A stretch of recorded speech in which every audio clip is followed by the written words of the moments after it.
மக்கள் அரசாங்கத்தோட வழக்கம். இப்போ நம்ம கல்வித்துறையில் ரொம்ப முக்கியமான துறை வந்து லாங்குவேஜ்னு பார்த்துட்டோம். சரி, உங்கள் பிள்ளைகள் லாங்குவேஜ் கற்றுக்கிட்டாங்க. இப்போ அவங்க ஒரு வேலைக்கு போகணும். ஏதோ ஒரு துறையை சார்ந்து, இப்போ 41 துறையை சார்ந்து ஏதோ ஒரு துறையில் அவங்க வேலைக்கு போகணும். அப்போ தான் வந்து அந்த லாங்குவேஜ் வந்து பயன்படும். சரி, ஓகே. இப்போ இந்த 41 துறையில் ஏதோ ஒரு துறை அப்படிங்கிறது இந்த 41 துறை உள்ளடக்கியது தான் இப்போ நான் சொல்லப்படுகிற இந்த 3 விஷயத்தில் உங்கள் பிள்ளைகள் வந்து ஒரு விஷயத்தில் கண்டிப்பாக தேர்ச்சி இருப்பாங்க. ஏன்னா இந்த பூமியில் பிறக்கும்போது ஒவ்வொரு குழந்தைகளும் அறிவாளிகள் என்று சொல்கிறத நீங்கள் நம்பணும். முதல்ல அதை நீங்கள் நம்புங்க. அதுதான் ரொம்ப முக்கியமான ஒரு விஷயம். அந்த தெளிதலுக்கு நீங்கள் வாங்க. உங்கள் பிள்ளை வந்து இந்த 3 விஷயத்தில் கண்டிப்பாக ஒரு விஷயத்தில் இருப்பாங்க. உங்கள் வீட்டு பக்கத்தில் இருக்கவங்க கூட கேட்டு பாருங்கள். இந்த 3 விஷயத்தில் ஏதோ ஒரு விஷயத்தில் அவங்க பிள்ளைகள் இருப்பாங்க. ஒன்று வந்து பார்த்திங்கன்னா படிப்பு. இப்போ BA, MA, MEd, MSc, BSc இதெல்லாம் வந்து ஒரு விதமான படிப்பு. இன்னொன்று வந்து டெக்னிக்கல்னு தொழில்நுட்பம் சார்ந்தவங்க வந்து நிறைய பேர் இருக்காங்க. இந்த தொழில்நுட்பத்தை சார்ந்தவங்களும் ஏதாவது ஒருத்தர் இருப்பாங்க. இன்னொன்று வந்து பார்த்திங்கன்னா இந்த விளையாட்டுலேயும் வந்து உங்கள் பிள்ளைகள் தேர்ச்சி பெற்றிருப்பாங்க. உங்கள் பிள்ளைகள் வந்து படிப்பில் இன்ட்ரெஸ்ட் இல்லைனா கூட இந்த தொழில்நுட்பத்தில் இன்ட்ரெஸ்டாக இருப்பாங்க. இந்த தொழில்நுட்பத்தில் இன்ட்ரெஸ்ட் இல்லைனா கூட விளையாட்டுத்துறையில் இன்ட்ரெஸ்டாக இருப்பாங்க. இந்த 3 துறையில் ஏதோ ஒன்று, இந்த 3ல் ஏதோ ஒரு கேட்டகரியில் உங்கள் பிள்ளைகள் வந்துடுவாங்க. அதனால் நீங்கள் தயவு செய்து படித்தா மட்டும்தான் வாழ்க்கை வந்து மாறும் அப்படிங்கிற நிலைப்பாடு வந்து மாறணும். அது மாறணுங்கிறதுக்காக தான் நான் இந்த வீடியோவை வந்து போட்டுக்கிட்டு இருக்கிறேன். இப்போ இந்த 3 கேட்டகரியில் உங்கள் பிள்ளைகள் வந்துடுவாங்க. சரி, 10 வயசில் உங்கள் பிள்ளைங்கள் வந்து லாங்குவேஜ் கற்றுக்கிட்டாங்க. அதுக்கப்புறம் என்ன பண்ணணும், அடுத்து என்ன மாற்றம் கொண்டு வரணும் அப்படின்னா, அடுத்து வந்து ஒரு 3 வருஷம் வந்து அந்த குழந்தைகளுக்கு வந்து எல்லா துறையும் சார்ந்து அவங்களுக்கு கற்றுக் கொடுக்கணும். எல்லாத்தையுமே அவங்களுக்கு வந்து சொல்லிக்கணும். சாதாரண படிப்பிலிருந்து ஆரம்பித்து எல்லா விஷயத்தையும் கற்றுக் கொடுக்கணும்.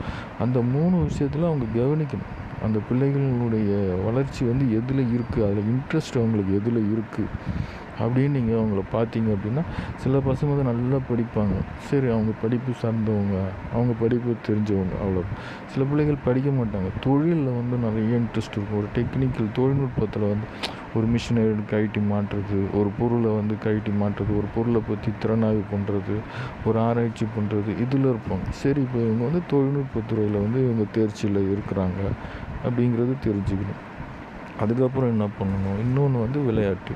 இந்த 2த்தையுமே இல்லாமல் விளையாட்டில் மட்டும்தான் அவன் இன்ட்ரெஸ்ட் இருக்கிறான். எப்போ பார்த்தாலும் கிரவுண்டில் தான் இருக்கிறான்.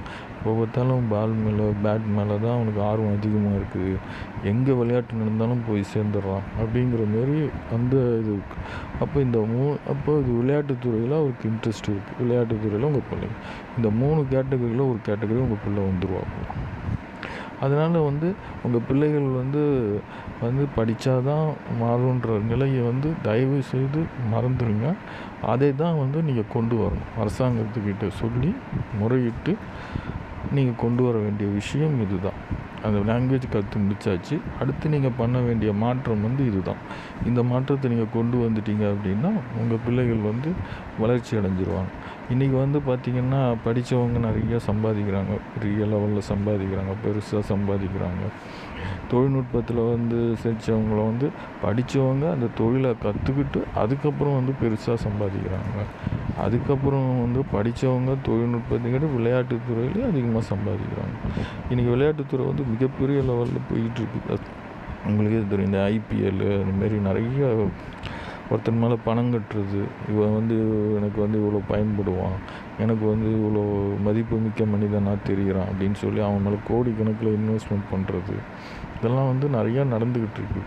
இது சரியாக தப்பாங்கிறத வந்து விட்டுடுங்க. இதனால் பல பேருடைய வாழ்க்கை வந்து மாறுது. பல ஏழை மனிதனுடைய வாழ்க்கை வந்து மாறுது. அதனால் இது சரியாக தப்பான்றதை மறந்துடுங்க.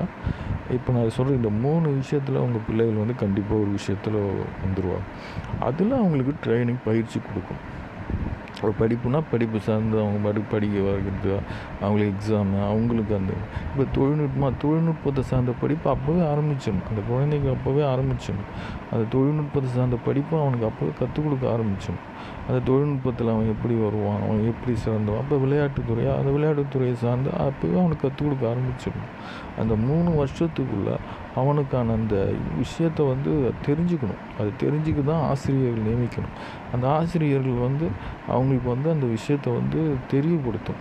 சரி சார், இவர் வந்து இந்த விஷயத்தில் நல்லா இருக்கார், இவர் இந்த விஷயத்தில் நல்லா இருக்கார், இவர் இந்த விஷயத்தில் நல்லா இருக்கார், இந்த 3ல் ஏதோ ஒன்றுத்தில் உங்கள் பிள்ளைகள் இருப்பாங்க.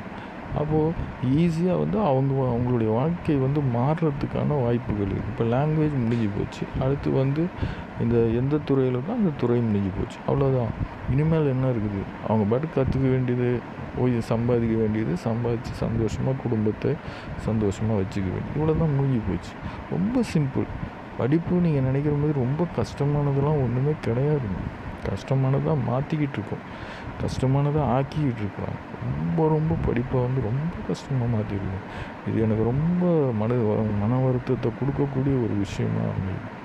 சர்டிஃபிகேட் கொடுக்குற மதிப்பை மனிதனுக்கு நீங்கள் மதிக்க மாட்டேங்கிறீங்க. மனிதனுக்கு கொடுக்கவே மாட்டேங்கிறீங்க. சர்டிஃபிகேட் கொடுக்குற மதிப்பு வந்து ஒரு தனித்துவம் மனிதனுக்கு கொடுக்க மாட்டேங்கிறீங்க. ஐயோ என் பிள்ளை படிக்கலையே, ஐயோ என் பிள்ளை படிக்கலையே அப்படின்னு வருத்தப்படுற பெற்றோர்கள்லாம் நான் நிறையா பார்த்துட்ருக்கேன். உங்கள் பையன் டெக்னிக்கல் லெவலில் தொழில்நுட்பத்தில் சிறப்பாக இருக்கார், அதை பார்த்து சந்தோஷப்படுங்க. உங்கள் பிள்ளை வந்து ஒரு மெக்கானிக்கலாக இருக்கிறான்னு நினச்சி வருத்தப்படாது. மெக்கானிக்கலாக ஒரு தொழில்நுட்பத்தில் சிறப்பானது, அது அரசாங்கம் அங்கீகரிச்சு அப்படின்னா நீங்கள் கவலைப்பட மாட்டீங்க. என்னத்துக்காக கவலைப்படுறீங்க அப்படின்னா, அந்த தொழில் வந்து அவனுக்கு நிரந்தரம் இல்லை அப்படிங்கிறது தான். அது ஒரு அரசாங்கம் அங்கீகரிச்சுது அப்படின்னா அது வந்து உங்களுக்கு ஒரு சந்தோஷத்தை கொடுக்காது. இந்த அங்கீகரிக்கிற விஷயந்தான் அரசாங்கம் செய்ய வேண்டிய ஒரு விஷயம். அதை யார் சொல்லணும் அப்படின்னா, நீங்கள் தான் சொல்லணும். நீங்கள் தான் அரசாங்கத்துக்கிட்ட எடுத்து சொல்லணும், எனக்கு இது தேவை, எனக்கு இது தேவை. ஒட்டுமொத்த தமிழ் மக்களும் இந்த விஷயத்தை செய்யணும். உங்கள் பிள்ளைகளுக்காக தான் நீங்கள் கஷ்டப்படுறீங்க, உங்கள் பிள்ளைகளுக்காக ஓடுறீங்க, உழைக்கிறீங்க, எல்லாம் பண்ணுறீங்க. ஆனால் இந்த விஷயத்தை ஏன் பண்ண மறுக்கிறீங்க? இந்த விஷயத்தை ஏன் செயல்படுத்த சொல்லுங்கள். ஒரு முதல்வர்கிட்ட போய் பேசுங்க, இல்லை ஒரு முதல்வர்கிட்ட மனு கொடுங்க, இல்லை ஒரு கவர்னர்கிட்ட மனு கொடுங்க, இல்லை ஒரு ஜனாதிபதிக்கிட்ட மனு கொடுங்க, யார்கிட்ட வேணாலும் மனு கொடுங்க. அது உங்கள் சம்மந்தப்பட்ட ஒரு விஷயன்றதை நீங்கள் மறந்துடாதீங்க. இது ஒட்டுமொத்த தமிழ் மக்களுக்காக நாம் செய்கிற விஷயம் அப்படிங்கிறது மட்டும் தயவு செய்து மறந்துடும். இப்போ நீங்கள் இவ்வளோ தான் படிப்புங்கிறது 10th 12th அதுக்கப்புறம் இந்த படிப்பு அப்படிங்கிறதெல்லாம் மறந்து ஒரு எளிமையான படிப்புங்கிறத வந்து நீங்கள்